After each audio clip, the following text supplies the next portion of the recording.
We're here in the Bay Area of California, early February, beautiful weather. We're looking at a heavy cedar shake roof. This one here is about 25 years old, and I wanted to point out some issues that they're having on this roof. This is the south facing side. It's going to get a lot of afternoon sun. As you can see, you've got varying degrees of wear with these shakes. Got some that look like they're in pretty good shape.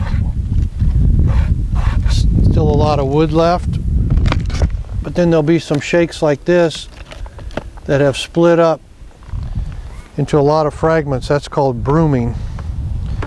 Here's some more shakes that have split down the middle.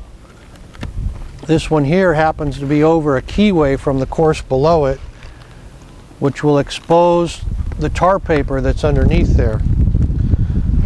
A cedar shake roof uses a type 30 felt, it used to be called 30 pound, and the shakes get interlaced with that type 30 felt. But once a shake splits or gets worn or broken off and exposes the tar paper underneath, the sun will eventually burn a hole through that and create a leak. Here we see where repairs have been done. Somebody's taken an asphalt shingle and slipped it in there to cover where the felt paper is exposed.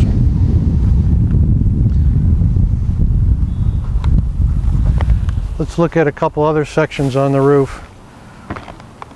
Over here on this side, repair has been done using a wood shingle shim, but the shake is broken off on top.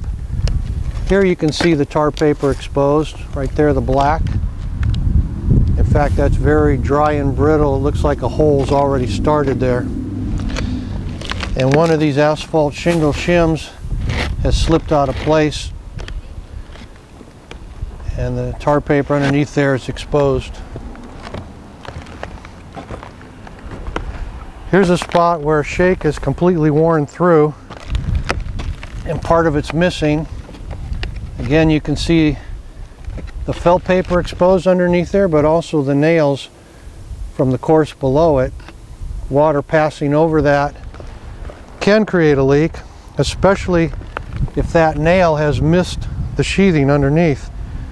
How these roofs were installed is what's called skip sheeting, where we have a 1x4 or a 1x6 board, then a space, then another board and a space, all the way up the roof. It's called skip sheeting.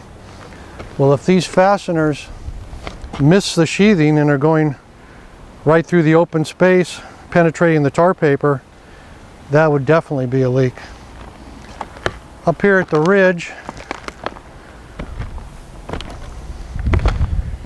some of this is quite worn and loose just from age. As the ridge cap wears out, the nails loosen up and sometimes pieces will blow away. We're going to go over to the north side of the roof. You'll be able to see completely different features. Right here, this side is very dry, brittle, and has had a lot of wear and deteriorated shakes. We're going to go to the north side and you'll see it's green, has some algae on it, has some moss. So we'll head over there right now. Okay, here we are on the north side of the same. You can see that the shakes are not split. They don't have that brooming effect. There's not very many that are worn through or broken off. However, because this side stays shady quite a bit, you can see that there's moss growing on the end of the shakes. On the top, on the surface, it has a little bit of a green cast. If this roof was wet right now, it would be very green and slick from a surface algae.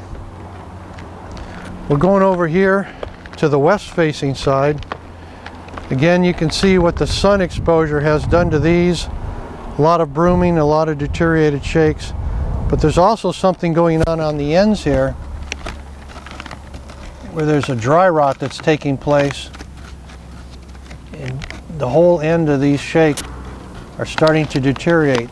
This is a red cedar, and you can see it's just crumbling into powder. These roofs are ready to be replaced.